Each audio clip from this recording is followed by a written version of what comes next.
Olá, começa agora o MPTV, confira os nossos destaques. Grupo de apoio aos promotores de justiça com atuação no Tribunal do Júri participa de 278 sessões de julgamentos nos últimos 4 anos.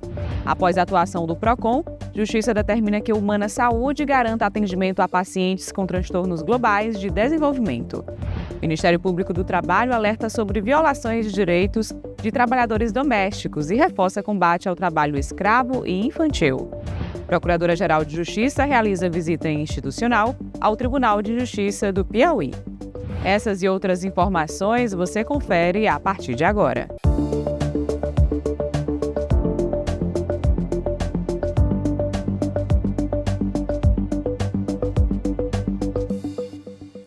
A Nona Vara Civil de Teresina acatou uma ação movida pelo Ministério Público do Piauí por meio do PROCON e determinou que a operadora Humana Saúde Nordeste assegure o atendimento adequado e contínuo a pacientes com transtornos globais do desenvolvimento.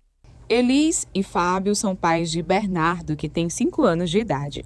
Ele foi diagnosticado com o transtorno do espectro autista e, desde então, precisa ser acompanhado por uma equipe multidisciplinar. Era uma luta que você tinha que entender o que era o autismo e tinha que entender o que era o tratamento. Tudo ao mesmo tempo. E assim, foi um baque muito grande, foi um divisor assim, nossas vidas, porque a gente tem mais 2 filhos, né, mais velhos. E aí, tudo diferente. Mas foi em meio ao diagnóstico e o início do tratamento que a família começou a enfrentar dificuldades com o serviço ofertado pela operadora Humana Saúde. E o casal se reuniu a um grupo de pais e mães de crianças com transtornos globais do desenvolvimento e procuraram o Ministério Público para que essa demanda fosse solucionada. A gente procurou o plano de saúde não ofertou o tratamento e a gente recorreu a clínicas que não eram conveniadas, mas a gente entendeu que eles não tinham vaga na rede, então ele deixou nosso filho nessa clínica. Eles criaram o vínculo terapêutico, né, nessa clínica, eles reconheceram que eles não tinham, então deram todo o tratamento nessa clínica. Foi daí que começou a se formalizar o vínculo terapêutico, já com 2 anos já de luta, né? E aí a gente, com 1 ano na clínica, suspendeu sem nenhum direcionamento, a gente não foi direcionado para lugar nenhum, nem sequer mensagem recebemos. E a gente se viu ali sem saber o que fazer, o tratamento ficou completamente parado, a gente teve que começar a pagar, porque não tinham centros que tem hoje, que eles dizem que tem um centro. A gente está conversando com outros pais, com outras famílias, e PROCON resolve a vida da gente, mas aí foi outra etapa, a gente entendeu o que caberia o PROCON resolver, né? E assim, 7 suspensão, até a gente chegar ao PROCON. E aí a gente viu assim, o que a gente correu em 3 anos, o PROCON resolveu no prazo que eles deram, um prazo acho que de 15 dias, até que aconteça audiências e tudo. E eu fiquei sem acreditar que o tratamento do filho da gente estava, de fato, acontecendo todinho, com a AT e com todos os profissionais que era pedido em laudo. Antes de chegar no PROCON, a gente já tinha passado em várias delegacias, direito do consumidor, delegacia mesmo do direito civil, delegacia de polícia e tudo. E aí, junto com as mães, no grupo do WhatsApp, não, a gente tem que ir no PROCON. É através do Ministério Público e PROCON que a gente conseguiu muita coisa, né? Foi orientado como é que funciona. De casa eu consegui protocolar toda a nossa demanda no PROCON, né? Falei todo o relato que estava acontecendo com o Bernardo Gael, desde o início, as dificuldades, cumprimento de ordens judiciais pelo plano de saúde, as alegações do plano de saúde, mandei toda a documentação. Então, de casa eu consegui abrir a denúncia no PROCON. E de casa eu tive a resposta do PROCON, né? Eles marcaram a audiência com o plano de saúde, com o advogado, e através dessa audiência a gente conseguiu estabelecer todo o tratamento do Bernardo como tem que ser através do PROCON. A decisão judicial proíbe a transferência compulsória desses pacientes para os Centros Integrados de Neurodesenvolvimento, unidades próprias da Humana Saúde, sem que haja um planejamento ou garantia de manutenção do vínculo terapêutico. O PROCON constatou que, embora a empresa tenha montado 2 centros integrados de neuropediatria, não houve uma transição planejada ou a garantia de continuidade do mesmo nível de atendimento. A demanda ela chegou ao PROCON através dos responsáveis, né, pelos beneficiários do plano de saúde da Humana, que são crianças, né, crianças e adolescentes diagnosticadas com paralisia cerebral, transtorno do espectro autista ou outros transtornos globais de desenvolvimento. E aí, o que estava acontecendo? Estavam havendo descumprimento de decisões judiciais em processos individuais, né, que esses pais entravam contra a Humana por conta da quebra do vínculo terapêutico e a descontinuidade do tratamento dessas crianças. Diante disso, a gente ingressou com a ação civil pública para tentar reverter essa questão da transferência, né, das crianças para o Centro Integrado de Neurodesenvolvimento, que é a rede própria que a Humana criou para atender esses infantes. Só que é uma rede que não tem equivalência na prestação de serviço que as clínicas que as crianças já possuíam vínculo estavam fazendo tratamento. Com o problema solucionado, Bernardo agora pode dar continuidade ao tratamento com a garantia de contar com todos os profissionais que ele já possui vínculo terapêutico. Muitas famílias atípicas, meio que perdidas, não saber para onde ir, nos procura, a gente orienta. Gente, junte a documentação, se não puder no PROCON, pega o e-mail, manda o e-mail, faz o relato que a denúncia vai abrir, vai funcionar. Eles já estão lá, já conhecem o caso das crianças atípicas, sabem como é que funciona, conhecem os planos de saúde, conhecem as argumentações do plano de saúde,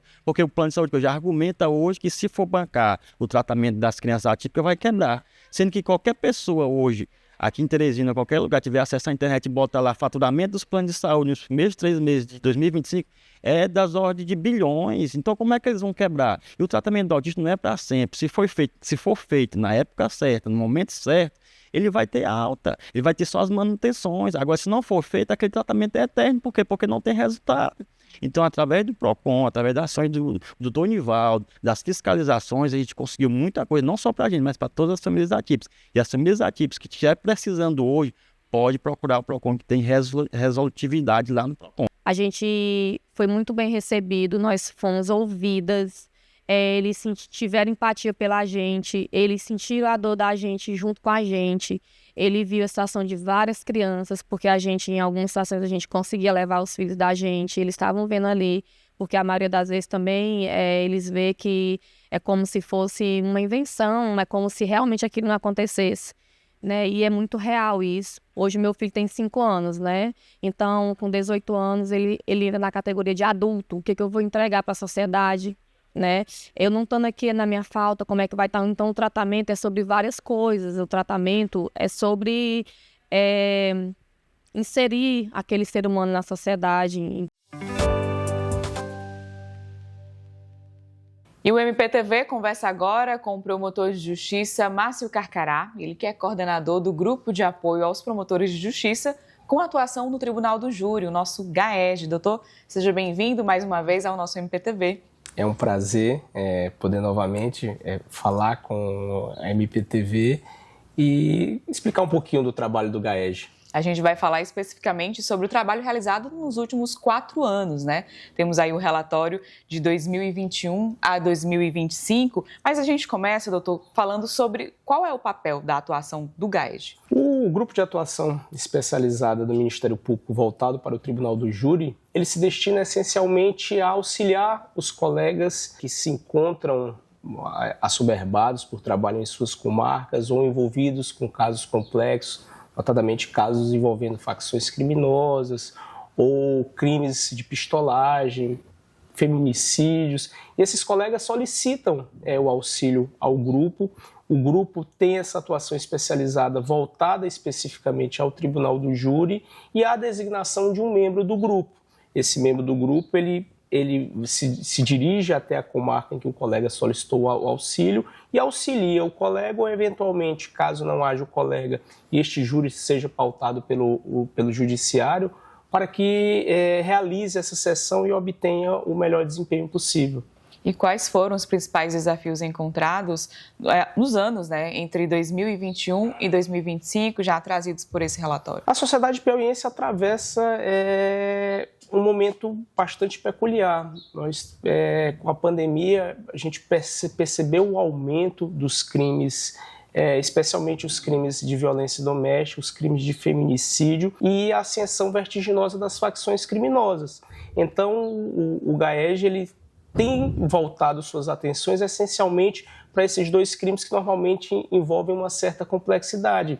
Os crimes envolvendo feminicídios e os crimes de facções criminosas, eles dependem de uma análise acurada mais acurada da prova, depende de uma atuação muito concentrada daquele membro que se distingue dos processos ordinários do Tribunal Popular do Júri. O senhor falou sobre os casos de feminicídio. Houve um aumento no número de feminicídios julgados, dos casos? Os dados mostram que há um aumento dos crimes de feminicídio. Esses crimes são crimes que normalmente são praticados na residência das vítimas. 90% dos crimes de feminicídio são praticados por homens. Há uma incidência muito grande, especialmente contra mulheres negras e vulneráveis. Então, assim, há um incremento dessa violência e tanto o Poder Judiciário como o Ministério Público têm voltado seus olhos com muita diligência para que esses casos possam ser julgados tanto de forma mais rápida como para que o resultado venha e aquele acusado seja condenado.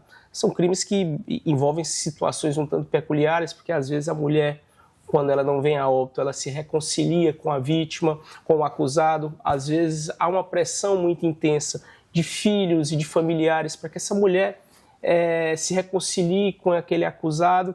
Então, tudo isso envolve situações que o membro do Ministério Público que vai funcionar nesses casos, ele precisa estar atento para saber como contornar essas situações para que ela não exerça influência sobre os jurados. Doutor, foram 278 sessões de julgamentos realizados, né, nesses últimos 4 anos e também participando nos municípios, né, não somente na capital, mas também nos municípios. Como o senhor avalia a atuação do GAERJ exatamente nessa interiorização, né, essa atuação no interior do Estado também? Essa é uma preocupação da administração superior, do Ministério Público, uma preocupação especialmente minha, quanto à capilaridade do GAERJ. Nós funcionamos em sessões de Corrente até Luiz Correia. Nós atravessamos o estado todo fazendo júri em Avelino Lopes, em Uruçuí, em Picos, em Piripiri. Então, o GAERJ ele tem essa preocupação com a capilaridade para que o colega não possa ficar sozinho, para que a sociedade efetivamente tenha essa resposta quando não houver um membro do Ministério Público naquela localidade. Então, identificado que aquele caso é um caso de especial relevância, envolvendo o crime organizado, uma facção criminosa, um eventual crime de pistolagem ou um feminicídio, o Ministério Público estará presente. Quais regiões, né, quais cidades demandam, né, uma maior atenção do GAERJ? Há uma percepção desse incremento da violência organizada, muito por conta das facções nas regiões de fronteira. Então, chama a atenção a forma como as facções têm penetrado pelo sul do estado. Isso demanda uma atenção especializada. O GAERJ atuou bastante na região, especialmente no extremo sul do estado do Piauí, no combate a essas organizações criminosas. Assim, desses 278 júris, 280 júris, há uma porção considerável de júris que foram realizadas nessa região, muito por conta desse incremento dessa violência. Então, o Ministério Público está atento ao crescimento dessa violência institucionalizada que é praticada por essas organizações criminosas, de modo que a gente possa dar essa resposta célere e eficaz à sociedade. E como a atuação do GAERJ contribui para a redução da impunidade, né, a valorização da vida? O GAERJ, ao longo desses 4 anos, nós obtivemos aproximadamente 3.000 anos em condenações. Assim, o Supremo Tribunal Federal, nesse período, determinou que os acusados e condenados pelo Tribunal Popular do Júri devem ser recolhidos de forma imediata ao cárcere. É o tema 1068 do Supremo Tribunal Federal. Nesse sentido, após a condenação dos acusados pelo Tribunal Popular do Júri, imediatamente têm sido expedidas as ordens de prisão. Então, em 280 sessões, 278 sessões, quase 3.000 anos em condenações. Nós colocamos aproximadamente 230, 220 acusados foram condenados e colocados no cárcere em razão dessa atuação do GAERJ. Então, são números que eu considero bastante expressivos, especialmente diante do contexto em que a gente vivencia, esse contexto das facções que tomam não só o Piauí, mas o Brasil. Os crimes de feminicídio, que tem sido uma preocupação tanto do Poder Judiciário, como da Polícia Civil, da Polícia Judiciária, como do Ministério Público. Então eu considero que essa atuação do GAERJ, de se fazer presente no momento do julgamento, de obter essa condenação e a imediata prisão, isso causa um impacto social muito positivo naquela comunidade. Pequenas comunidades em que viram aquele acusado permanecer em liberdade durante todo o processo, com a forte sensação de impunidade, no momento da condenação ele é imediatamente preso.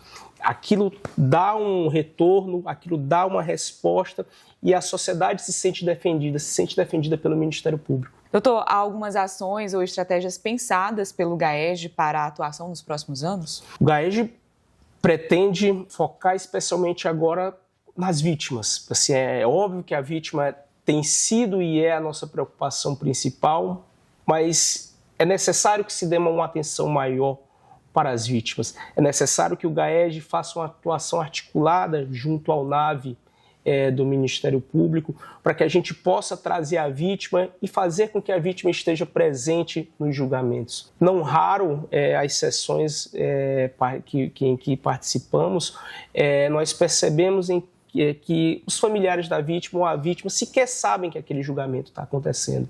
Então essa é uma preocupação muito grande, para que nós consigamos trazer as vítimas até o plenário, trazer os familiares da vítima. O GAERJ também tem uma proposta quanto à questão dos órfãos do feminicídio. O feminicídio, essa chaga que assola a sociedade piauiense, ela tem deixado muitas crianças e adolescentes órfãos. Então, a nossa intenção é apresentar um projeto junto à administração superior, junto à Assembleia Legislativa, para que nós possamos trazer e para que o Estado proteja e dê uma resposta não só quanto ao processo daquela vítima que deixou aquela criança órfã, mas para que aquela criança possa ter todo o respaldo, seja do ponto de vista da saúde, seja do ponto de vista da educação, eventualmente até de um pensionamento, para que ele possa seguir adiante. Doutor Márcio Carcará, o nosso muito obrigada pela sua participação aqui no nosso MPTV, trazendo esses esclarecimentos, sobre a atuação do GAERJ. Muito obrigada. Eu que agradeço, foi um prazer. O GAERJ é uma instituição, um órgão do Ministério Público que está à disposição da sociedade piauiense. Assim, onde houver sangue derramado, onde a sociedade clamar por justiça, a sociedade piauiense pode ter certeza que haverá um membro do Ministério Público a defendê-la. E você confere a seguir: Ministério Público do Trabalho alerta sobre violações de direitos de trabalhadores domésticos e reforça combate ao trabalho escravo e infantil. MPPI divulga resultado oficial do 14º processo seletivo de estagiários de nível superior. Até já!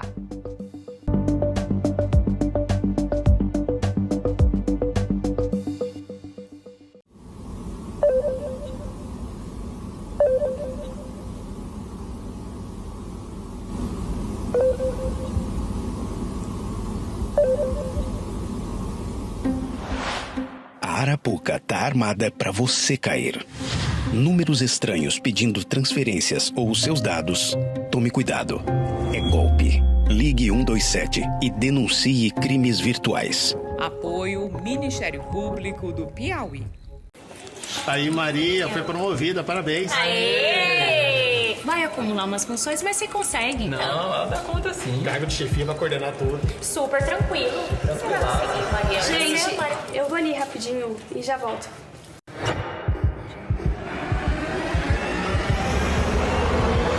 Ansiedade não é frescura. Ansiedade é uma doença. Saúde mental também é saúde. Fale, ouça, peça ajuda. Apoio Ministério Público do Piauí.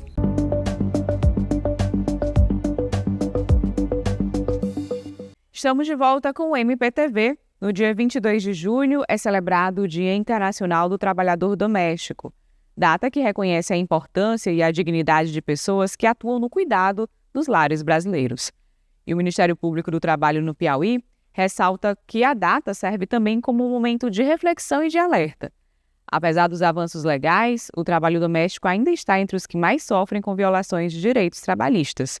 especialmente no que diz respeito ao trabalho escravo contemporâneo, que é o trabalho infantil doméstico.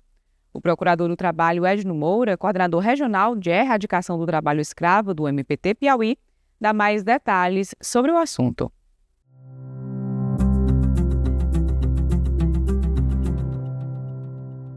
No dia 22 de julho, se comemora o dia dedicado aí às trabalhadoras e trabalhadores domésticos.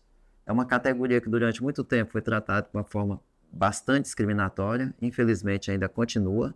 A legislação que atribuiu todos os direitos a esse grupo de trabalhadores é de 2015, completou agora 10 anos no dia 1º de junho de 2025, mas infelizmente o que a gente tem detectado é que esses trabalhadores continuam sem os direitos que são previstos nessa legislação. Isso decorre muito do tratamento que foi dispensado, ou seja, eles foram tratados como trabalhadores de segunda categoria durante muito tempo.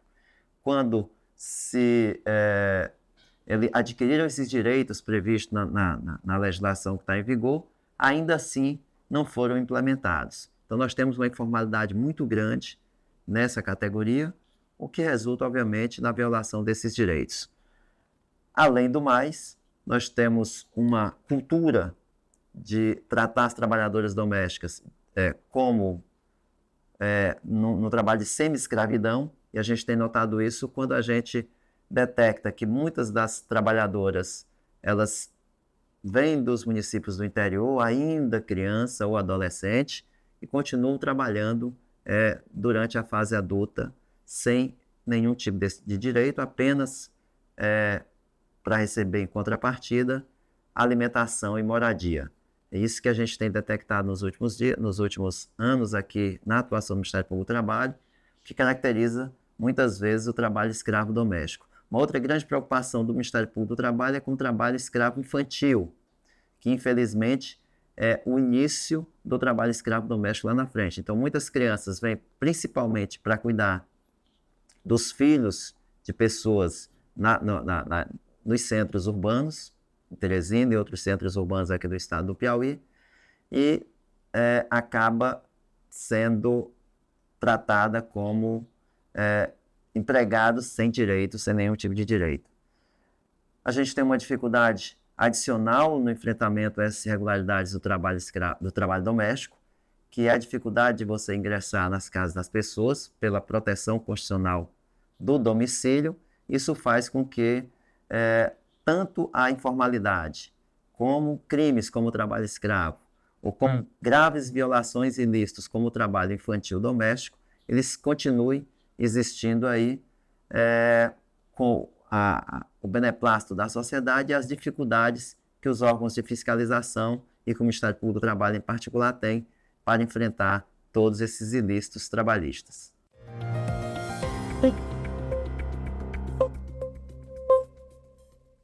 Olá, começa agora mais um giro de notícias do MPPI. Vamos aos destaques da semana. O promotor de justiça Sebastião Jackson, que responde pela primeira Promotoria de Justiça de Jaicós, participou da incineração de drogas apreendidas pela Delegacia de Polícia Civil do município.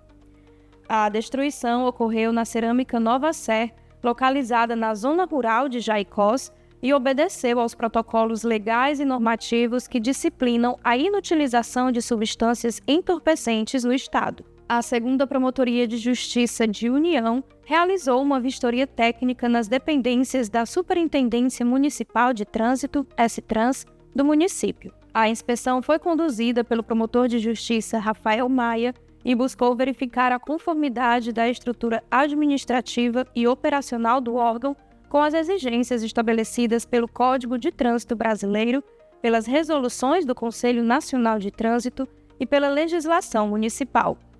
Foram constatadas irregularidades, como a estrutura administrativa precária, contando com apenas 3 servidores comissionados e nenhum agente efetivo em exercício. A inspeção também destacou a situação da sinalização viária do município, que não atende às especificações técnicas definidas pelo CONTRAN.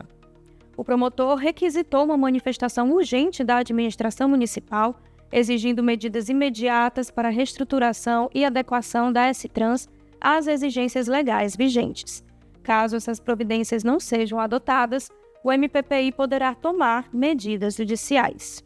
Agentes da Secretaria de Fiscalização do PROCON MPPI concluíram a 14ª Operação Gás Legal, realizada na Regional de Picos entre os dias 15 e 18 de julho. A ação teve como foco o combate à comercialização irregular de gás de cozinha nas cidades de Picos, Geminiano, Sussuapara e Jaicós. Ao todo, 12 estabelecimentos foram autuados por venderem gás sem autorização da Agência Nacional do Petróleo, Gás Natural e Biocombustíveis. E durante a fiscalização, 354 botijões foram apreendidos e encaminhados para revendas autorizadas. A Promotoria de Justiça de Conflitos Fundiários do MPPI participou de uma reunião estratégica para debater e aprimorar os mecanismos de resolução de conflitos fundiários no Estado. A reunião aconteceu na sede do Instituto de Terras do Piauí, INTERP. A pauta central do encontro foi a análise das questões sociais e das políticas públicas fundiárias, com especial enfoque na defesa dos direitos fundamentais de famílias de baixa renda e de pessoas em situação de vulnerabilidade. Também foi discutida a importância da regularização fundiária de comunidades tradicionais e a necessidade de garantir a segurança jurídica dos títulos já conferidos a essas populações. Como encaminhamento, foi proposta a formação de uma comissão permanente de atuação em conflitos fundiários, composta pelos órgãos participantes para formalizar um canal de diálogo e ação conjunta, permitindo uma resposta mais célere às questões agrárias. E o MPPI irá promover, no dia 6 de agosto, uma audiência pública para a apresentação do projeto institucional Acessibilidade é Show, instituído pela 33ª Promotoria de Justiça, em atuação conjunta com a 28ª Promotoria de Justiça. A audiência acontecerá a partir das 9 horas, no auditório da sede leste do MPPI, e discutirá meios de garantir à população de Teresina, em especial às pessoas com deficiência e às pessoas idosas, acessibilidade nos eventos culturais realizados no município, de acordo com a legislação em vigor e as normas técnicas em acessibilidade, para que essas pessoas possam exercer seus direitos de acesso à cultura, ao lazer, à cidadania e à participação social. E o Giro de Notícias fica por aqui. Até a próxima semana.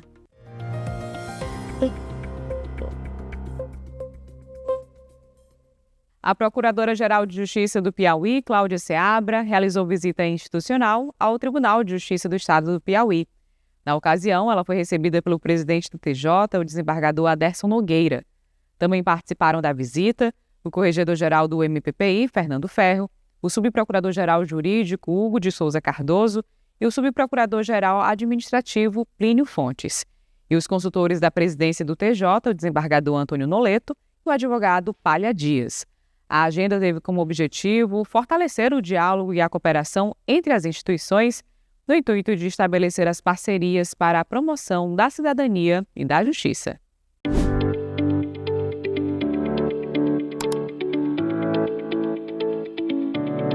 A satisfação de receber hoje a nossa Procuradora-Geral de Justiça, a doutora Cláudia Pessoa Seabra, ocupando agora, recentemente, assumindo essa função, e dizer que o Poder Judiciário está sempre de portas abertas, por reconhecer a importância do Ministério Público para a própria organização do Estado, tá? E o Ministério Público é um dos nossos imprescindíveis parceiros na condução da justiça. O Poder Judiciário está sempre de portas abertas para receber, como também para receber todos os demais integrantes da valorosa instituição Ministério Público.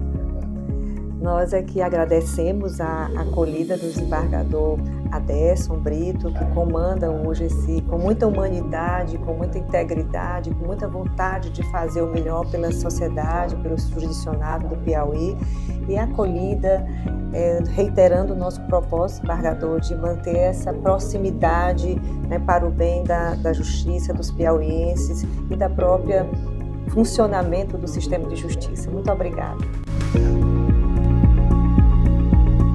E já está disponível a lista de aprovados no processo seletivo de estagiários de graduação e de pós-graduação para nossa instituição. As provas foram aplicadas nos municípios de Teresina, Corrente, Floriano, Oeiras, Parnaíba, Picos e Piripiri. Este foi o maior seletivo da história do MPPI, contando com mais de 2.400 inscritos. Os aprovados serão convocados de acordo com a necessidade do Ministério Público. O processo seletivo tem a validade de 1 ano, a partir da data da publicação da homologação do resultado final no Diário Oficial do MPPI, com a possibilidade de ser prorrogado uma única vez por igual período. O resultado final do certame você pode conferir em nosso site mppi.mp.br. E por lá também você confere outras informações sobre a atuação do Ministério Público do Piauí. Essa edição do MPTV vai ficando por aqui. Até o nosso próximo encontro.